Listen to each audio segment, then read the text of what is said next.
द्रोणञ्च भीष्मञ्च जयद्रथञ्च कर्णं तथान्यानपि योधवीरान् मया हतांस्त्वञ्जहि मा व्यथिष्ठा युध्यस्व जेतसि रणे सप्तनान्।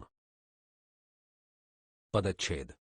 द्रोणम अर्थात द्रोण को, च यानी और, भीष्मम अर्थात भीष्म को, च यानी तथा, जयद्रथम अर्थात जयद्रथ को, च यानी और, कर्णम अर्थात कर्ण को, तथा यानी और, अन्यान अर्थात औरों को, अपि यानी भी, योधवीरान अर्थात शूरवीर योद्धाओं को, मया यानी मुझसे, हतान यानी मारे हुओं को, तुम यानी तू, जहि अर्थात मार, मा यानी मत, व्यथिष्ठा अर्थात व्यथित हो, युध्यस्व अर्थात युद्ध कर, जेतासी अर्थात जीतेगा, रणे अर्थात युद्ध में, सप्तनान अर्थात शत्रुओं को।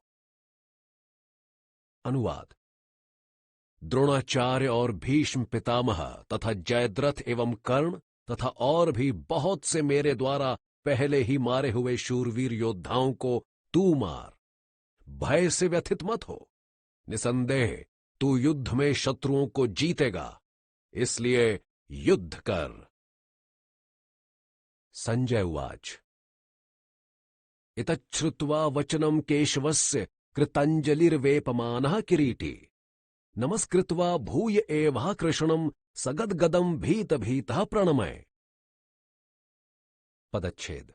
संजयः अर्थात संजय, उवाच बोले, एतत् यानी इसको, श्रुत्वा सुनकर, वचनम यानी वचन को, केशवस्य अर्थात कृष्ण के, कृतांजलि अर्थात हाथ जोड़े हुए, वेपमानः अर्थात कांपता हुआ, किरीटी अर्थात दिव्य मुकुटधारी अर्जुन, नमः अर्थात नमस्कार को, कृत्वा करके, भूयः अर्थात फिर, एव भी, आह यानी बोला, कृष्णम कृष्ण को, सगदगदम अर्थात गदगदवाणी से, भीत भीतः अर्थात भयभीत हुआ, प्रणमय अर्थात प्रणाम करके।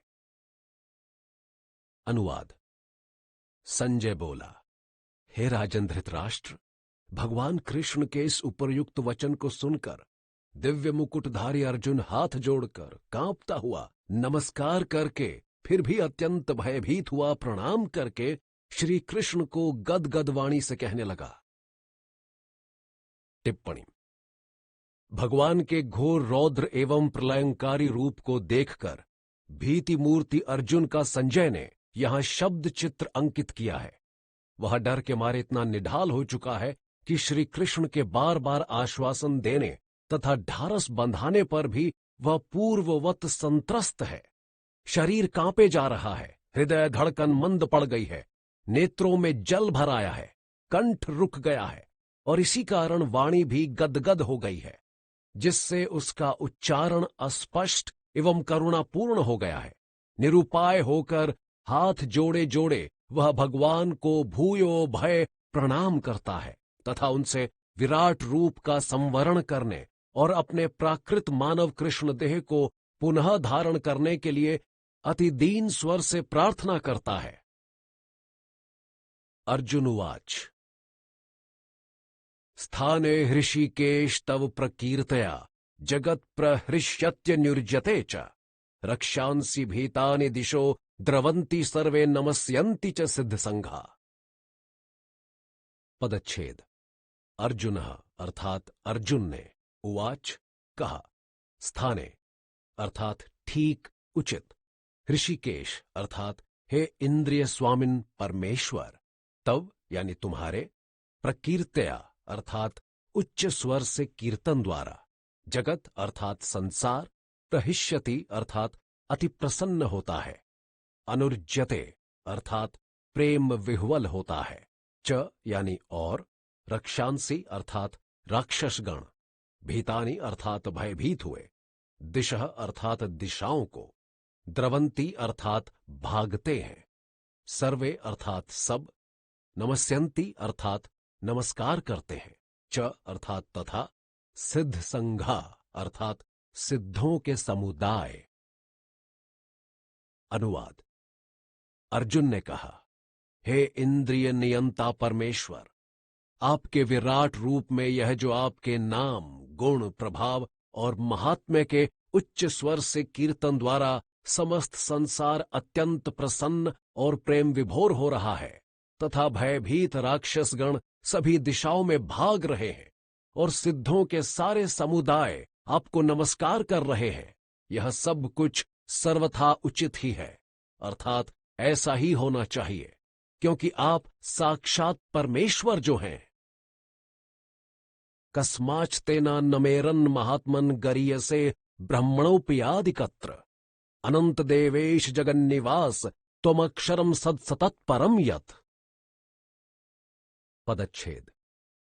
कस्मात यानी कैसे, च यानी और, ते तेरे लिए, न यानी नहीं, नमेरन अर्थात नमस्कार करें, महात्मन अर्थात हे महान आत्मा वाले, गरीयसे अर्थात सर्वश्रेष्ठ के लिए, ब्रह्मणः अर्थात ब्रह्मा के, अपि यानी भी, आदि कर्त्रे अर्थात आदि रचयिता के लिए, अनंत अर्थात हे असीम, देवेश अर्थात हे देवाधिदेव, जगन्निवास अर्थात हे विश्व के आश्रय, त्वम यानी तुम, अक्षरम अर्थात अविनाशी परमात्मा, सत यानी अभावहीन, असत अर्थात नाशवान, तत्परम अर्थात उनसे परे, यत यानी जो। अनुवाद।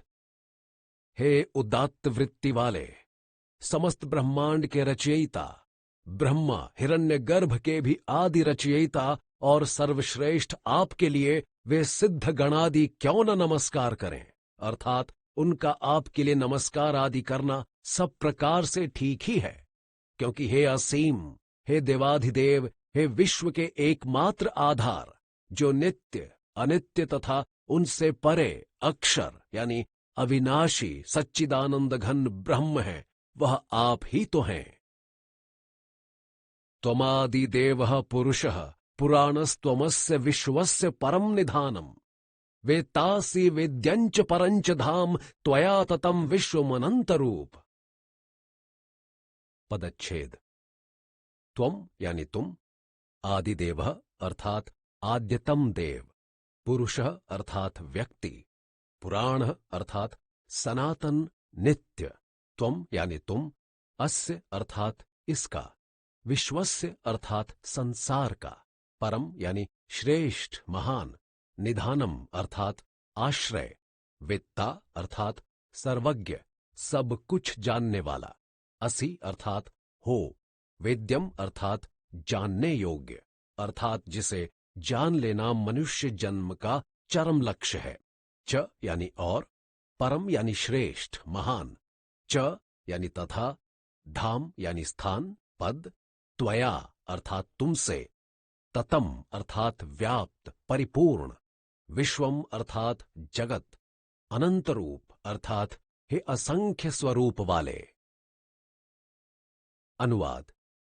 हे भगवन, आप आद्यतम देव और सनातन पुरुष परमात्मा हैं, आप इस संसार के उत्कृष्ट आश्रय हैं, सर्वज्ञाता तथा सब मनुष्यों द्वारा जानने योग्य हैं और चरम गंतव्य स्थान यानी परम गति हैं। हे असंख्य स्वरूप वाले दिव्य पुरुष, आपसे यह सब जगत व्याप्त अर्थात परिपूर्ण है।